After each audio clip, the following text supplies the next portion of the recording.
The story begins with silence. A girl standing at an airport gate, holding onto a dream her whole life had led up to, and in one cruel second, a stranger ripped it apart. Everyone watched.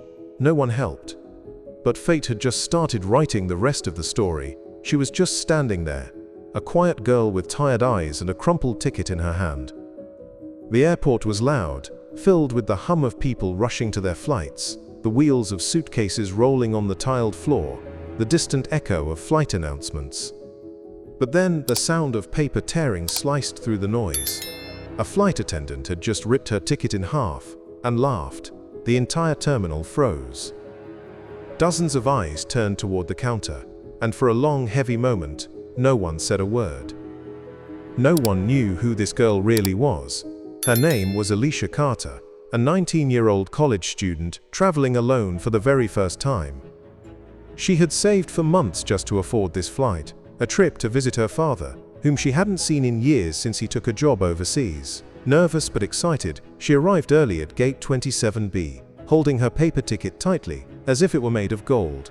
When she reached the counter, she smiled politely at the attendant, a woman named Nancy, who didn't even bother to look up from her phone.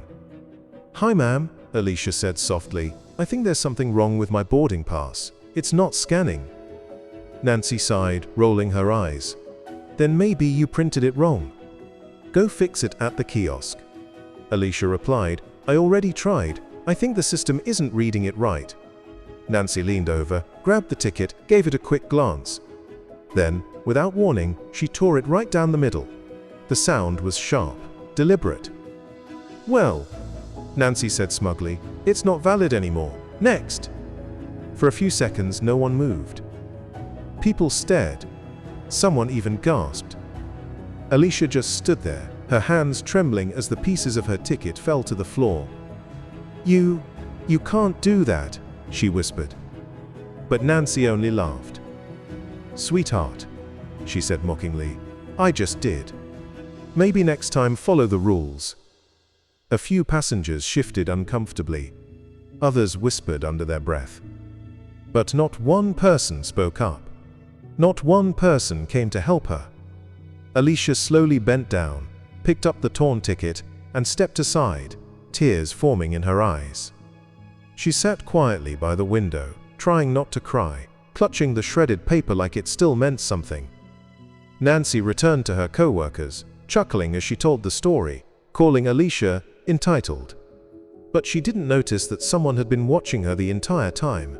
A man in a grey suit sitting just a few seats away, reading a newspaper. He had seen everything. His eyes were sharp, focused. He slowly set down his paper, took out his phone and made one calm, quiet call. "Yes," he said softly. "Hold flight 382. I'm at Terminal C. We've got a situation." Minutes later, the terminal atmosphere shifted. Outside the glass windows, a convoy of black SUVs rolled up to the entrance. Passengers started whispering, pulling out their phones. Several uniformed officers stepped out, followed by two men in dark suits wearing earpieces.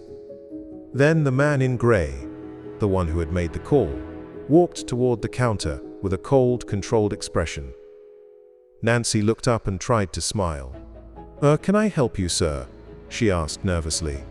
"You already did enough," he said. He reached into his coat and pulled out an ID wallet, flipping it open. "Federal Aviation Authority, Special Security Division." The room went dead silent. Cameras clicked. Passengers gasped. Nancy's face went pale. The man pointed toward Alicia, still sitting quietly by the window. "Do you know who that young woman is?" he asked coldly. Nancy blinked. No, just some passenger." The man interrupted her.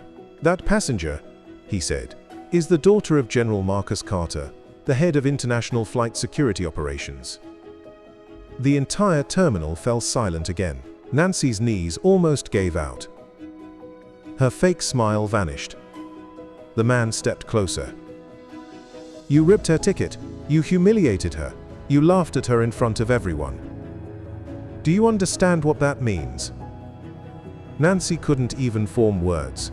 Passengers whispered in disbelief. Within minutes, airport management arrived. They questioned Nancy, removed her ID badge, and escorted her away. Meanwhile, Alicia sat there in shock as the same people who ignored her earlier now rushed to apologize.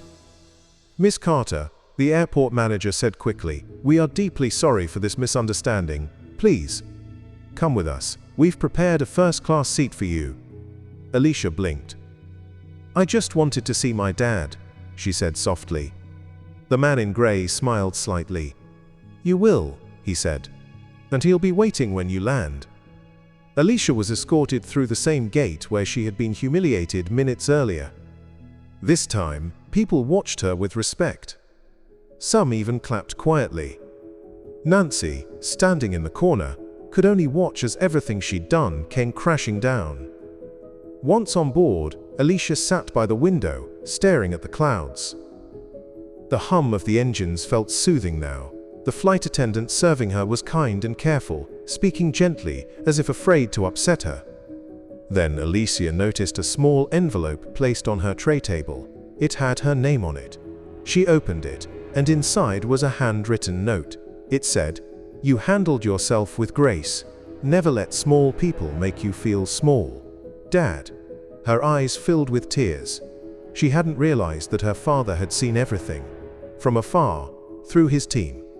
He'd been on a secure line the whole time, making sure she was safe. She smiled quietly, holding the note close. Next morning, the video of the incident went viral. Someone had recorded the entire scene, from the moment the ticket was torn to the moment the SUVs arrived. The headline read, "Racist flight attendant humiliates passenger, gets instant karma." Within hours it had millions of views. People online were furious, wishing they had been there to stand up for Alicia. But Alicia never posted about it. She didn't need to. She had already learned the most important lesson. Sometimes silence, when held with dignity, is more powerful than shouting back. As for Nancy, she was suspended, then fired. Her laughter that day would haunt her for the rest of her life. And every time she saw someone quietly standing at a counter, she'd remember the girl whose ticket she tore up. And the lesson that came right after. Maybe you've seen something like this before, someone being treated unfairly while others just look away. Maybe you told yourself it wasn't your problem. Maybe you thought staying quiet was safer. But silence never protects the right person.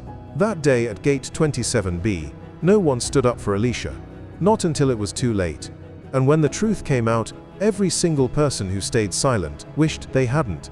So the next time you see someone being disrespected, remember this story.